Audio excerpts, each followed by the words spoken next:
Welcome to Inside Monster Jam, powered by Lucas Oil. I'm Scott Jordan, and in season one of my favorite episodes was Diary of a Crew Chief with Jeff Sin and Dustin Brown, and we are now at Diary of a Crew Chief Chapter 2, so it's my pleasure to welcome in studio renowned series championship-winning Gravedigger Crew Chief, Gio Andino. Gio, welcome to Inside Monster Jam. Absolutely. Thanks for having me on board. So, first of all, congratulations on your series championship in your second year as a crew chief. That has to be a huge deal for you to walk away with such a competitive series and have that trophy in hand and get that championship. Absolutely. That trophy, honestly, I tried not to get nervous throughout the entire season because I learned from last year is if you get worked up throughout the season, it actually affects your performance on the track. So this year I kind of worked differently.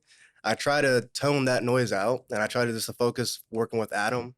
And whatever happened on the track happened. So I was basically just trying to, just let it all play out.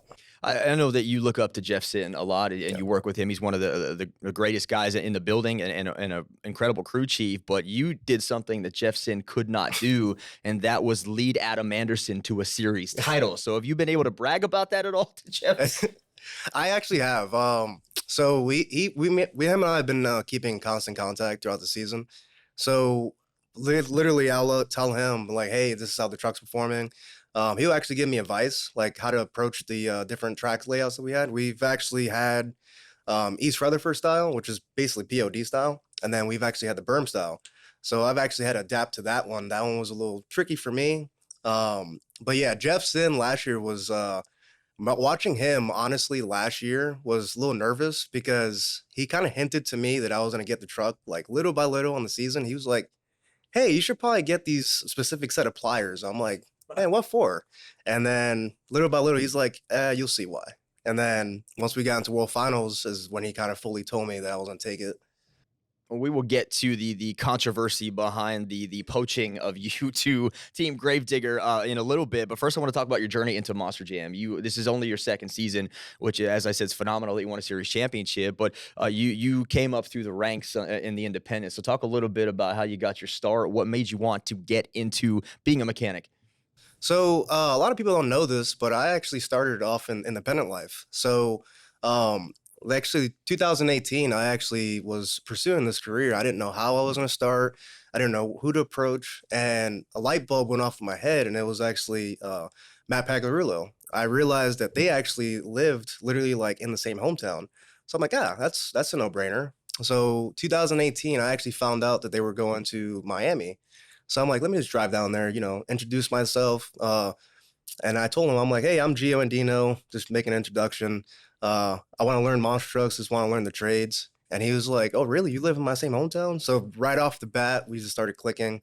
And he told me, "Hey, just come by the shop. This is the address." And I actually showed up, and literally it just was perfect right off the bat. So he told me when I want to start. I'm like, "How about right now?" It's the worst clothing I ever wore to his shop. White t-shirt, basketball shorts, and just regular shoes. Isn't And that what Nick wears around there every day? for the most part, yeah, that's his favorite attire to wear on the shop. No, but I started working with them, did summer shows with them. Didn't really know anything about monster trucks. So I'm gonna be honest with you, I knew nothing coming into this.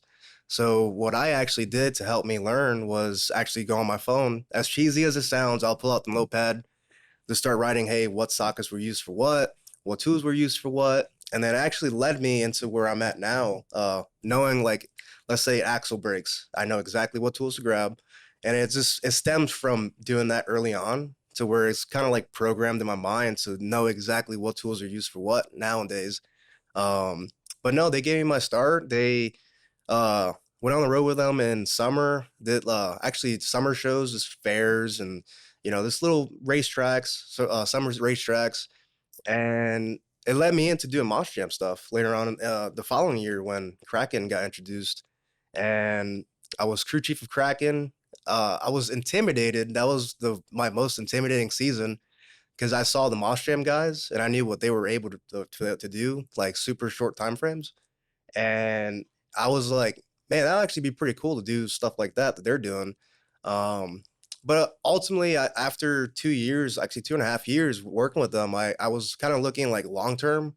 I wanted something to where I could kind of like kind of retire, but like move up at the same time. And working independent lifestyle is kind of different. If nobody really knows, it's more like there's only two spots: either you're a crew chief or you're a driver. And I didn't really want to do a driving job because I see all these drivers, like, it's safe, but like it kind of takes a toll on your body the older you get. And I was just like, yeah, I'll just be happy with doing a crew chief, and then, maybe retiring, after doing a management job or something. Well, listen, there's also three jobs. I couldn't drive or be a crew chief, so I grabbed a microphone, and here I am. We will have more with Gio when we come back. Stay right where you are. More Inside Monster Jam, powered by Lucas Oil, is next.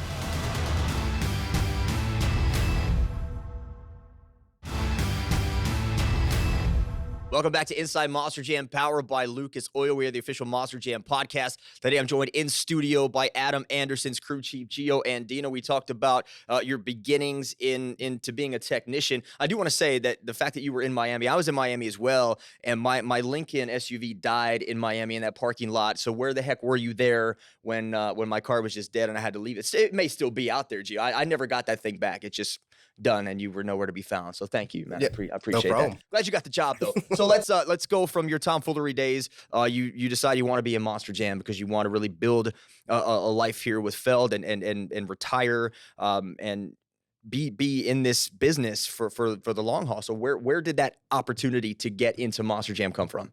So I actually took I think it was a 2-month break, somewhere after me leaving tomfoolery.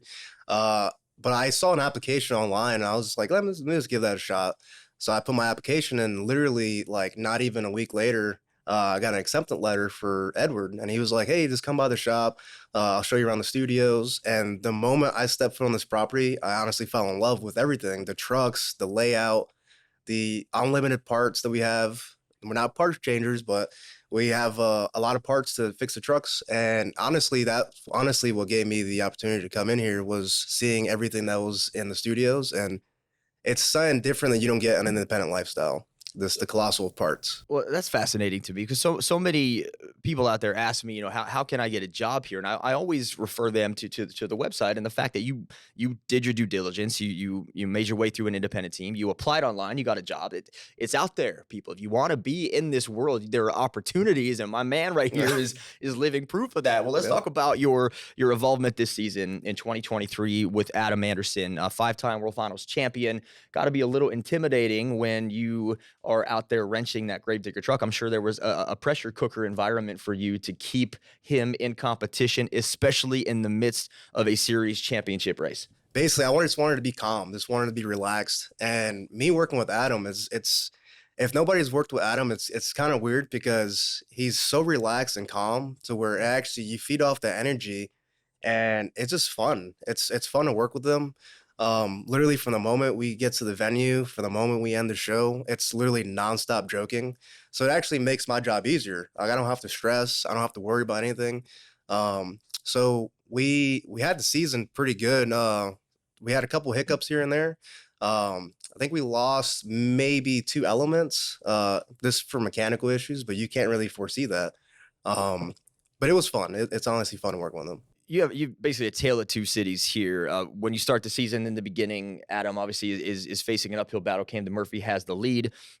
Looks like Hamden Early is going to run away with this thing. So let's talk about the differences for you when you were coming from behind, you were in that chase, you were trying to catch the champion to eventually being in that position where now everybody's catching you. Was it just you got everything started clicking for you? All cylinders were firing. How was it different for you from the beginning to the end?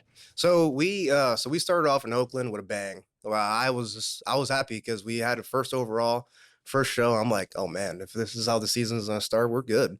So we had a little hiccup in St. Louis. Second week out, we had a steer line come loose. We tried to get the truck back out there, but they never gave us a countdown. So that was kind of like a win or a racing opportunity, just pretty much out the window. So we're like, oh man. So and then show number 2, we actually had a fuel pump let go during intros, and I'm like, oh my god, St. Louis curse is probably starting now. So that was 2 events we missed. We didn't get the points. And that was where the season changed for us, was St. Louis. So week number 3 and 4 and 5, as we started getting into the season, we were slowly chipping away. We wanted to show the guys that we were still there. Like, we didn't want to just, fall down the rankings. But Cannon Murphy, honestly, is he's consistent. He's good. So is Tom Mance. Kayla Blood was a good one too. She was pretty much a wildfire and racing. But we were pretty much consistent across the board. We did decent in racing. We did pretty good in two wheel skills, and then freestyle is where I told him, my dude, just let that truck eat. Just send it. You had a great season and a stack lineup to win a championship. That says a lot for you. But up next, we are going to talk about the controversy of Gio moving from Todd Leduc to Adam Anderson. We're going to hear his side, so don't go anywhere. We're coming back with more Inside Monster Jam powered by Lucas Oil.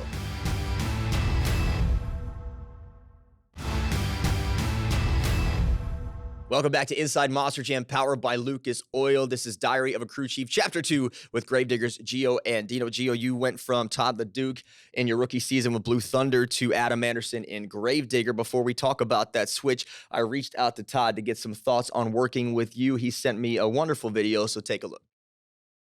Hey, Scott. Hey, Gio. Wish I was there to give you some kind words in person, but no, 2022 was an incredible year, man. You know, when Jeff told me that I had a new crew chief coming into, the Monster Jam circuit, mechanic-wise, was this kid named Gio. And he's like, I trust him, I like him, he's a really good kid and stuff. And I was like, man, I don't want a rookie mechanic and stuff, but he blew me away. Unbelievable. This is work ethic, how he is on the radio, how he is personally off the track. He's always a person that pushes you up.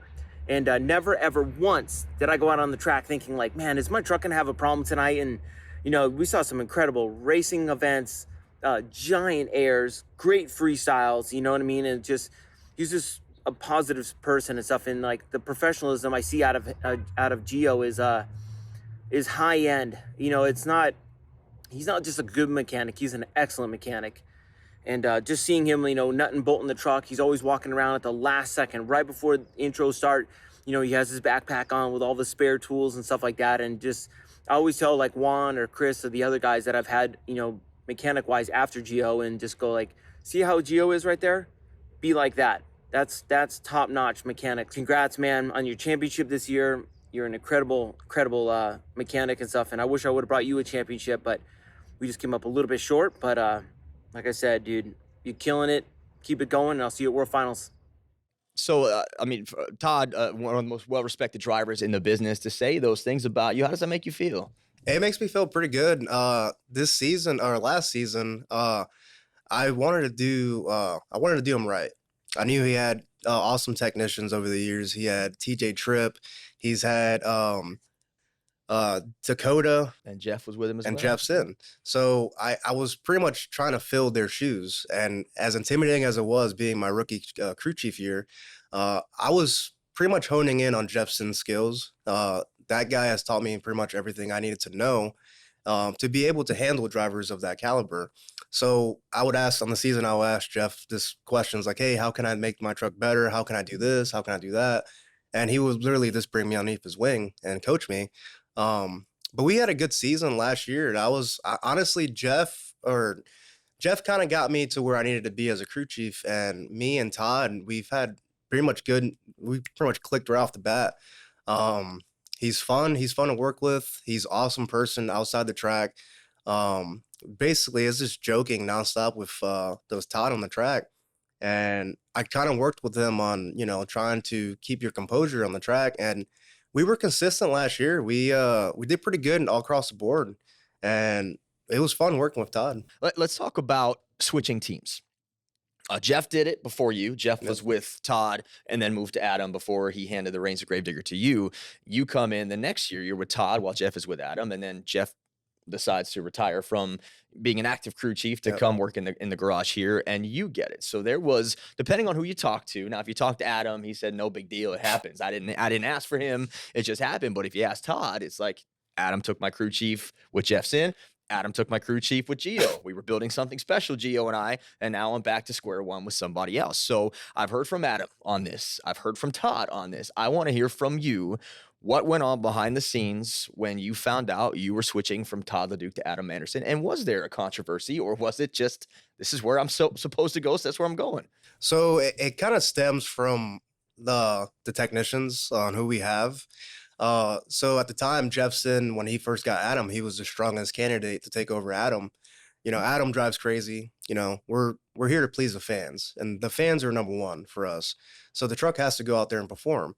So the biggest thing for us is like, all right, who's the next guy on the rankings to take over this truck? And since I was with Jeff the entire season, I kind of got a glimpse of what he does on the truck.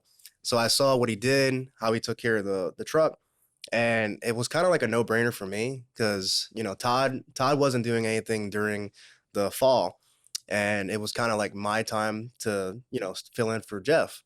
And that's where it kind of came in. That's how it all played out. Was Jeff had a hand in picking who was going to be Adam's crew chief, and since I was with him, he was like, "Oh, Gio will be a good candidate." He saw what I did to Todd's truck, and he was like, "Maybe I could replicate that with Adam." And that's where it started. I actually started working with Adam in the summer, and then fast forward to now, first quarter. So basically, it's all Jeffson's fault here. Pretty much. Okay, I blame him all for all that. So Adam Anderson did not, once and for all, we're going to get to Adam Anderson did not poach you from Todd Leduc. It was Jeffson that said, I'm leaving. He's the best fit. Let's move him over. Yeah, that was him. All Okay. Jeff's fault. And was Todd kicking and screaming, trying to grab a hold of you before you went off? He actually didn't know until I actually texted him, and he was actually bummed out. Okay, I think he texted me right after you texted him. So let's look ahead to World Finals. You win the series championship. Your work is not done yet. Adam has not won a World Finals championship in a few years, so obviously he's due. And I feel like Adam this year is more confident. There's something different about him, and he's admittedly said that. He was in a bad place last year, head-wise, not in the right mental space, not a bad place, but this year he's got it locked in. So what are your expectations in Nashville, walking in there as a second-year crew chief in Monster Jam with a series title under your belt with Adam Anderson? We're going to try to do what we did for first quarter, just try to play each element by ear, because that's all we can do as a driver and a crew chief is because you never know what's going to happen on the road. So what we're going to try to do is just basically be cool, calm, and collected. Let's not get the nerves all worked up. Take one race at a time and then see how it all plays out. But Adam's pretty good at keeping a cool head. Last year, he kind of got maybe a little worked up because of the high jump that we were doing for the 7-truck jump. So that may have played an effect on it. But now we only got racing and then freestyle. So it's a lot of time in between the events to just be cool, calm, collected. And that's what we're going to work on. Well, it's going to be a big pressure environment as well because you're going to have a huge crowd and a lot of the events prior to that are going to take up a lot of time. So you're going to have to really pace yourself, but you're also going to have to not get flustered. And let me tell you why, because my broadcast partner, Leslie Mears, will be back there waving a microphone in your face if anything goes wrong. So you're going to have to handle that element amongst others. So it's going to be a lot for you. You ready for that challenge? I'm ready for the pressure. All right, well, don't go anywhere because coming up next on Inside Monster Jam, powered by Lucas Oil, you take the desk. I ask Gio your questions. That is all coming up next. Stay right where you are. More of Inside Monster Jam, powered by Lucas Oil, is next.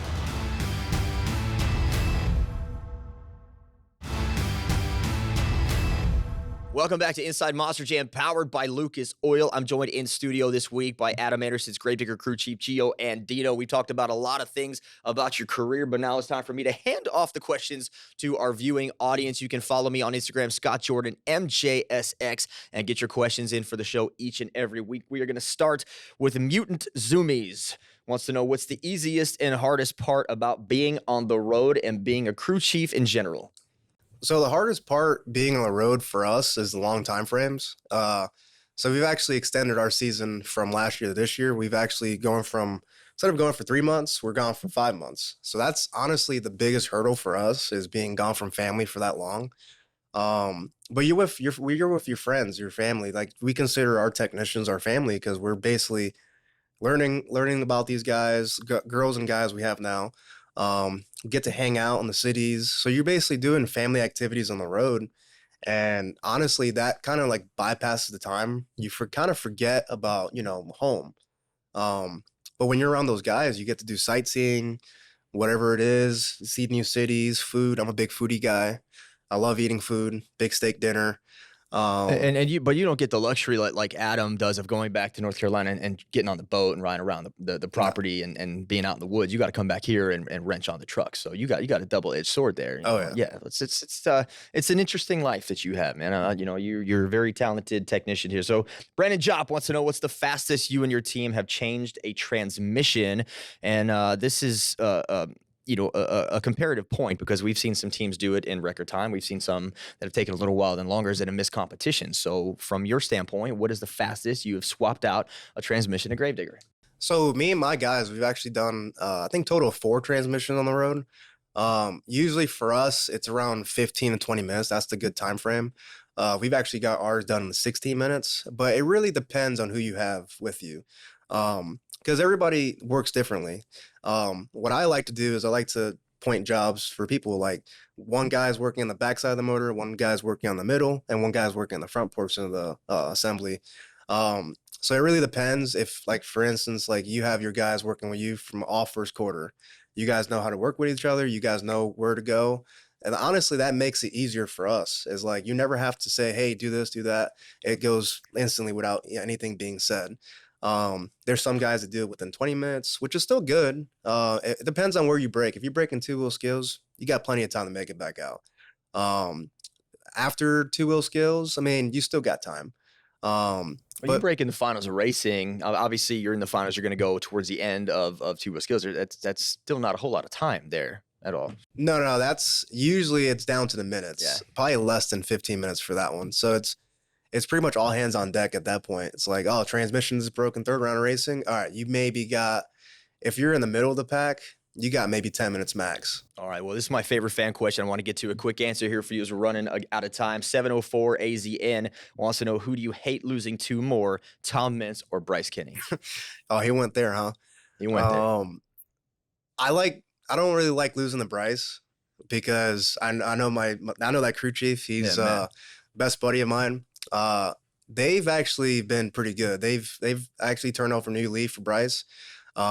He's consistent. He's more consistent than last year, and I think he's a force to be reckoned with for later on this year. So basically, you just hate you losing to Bryce Kenny, as do most people, because he'll throw it right in your face. That's all the time we have, man. Thanks so much. It's a lot of fun. Thank you. Gio Andino, everybody, you can see him at World Finals in Nashville, July 1st. That's it for us. I'll see you right here next time on Inside Monster Jam, powered by Lucas Oil.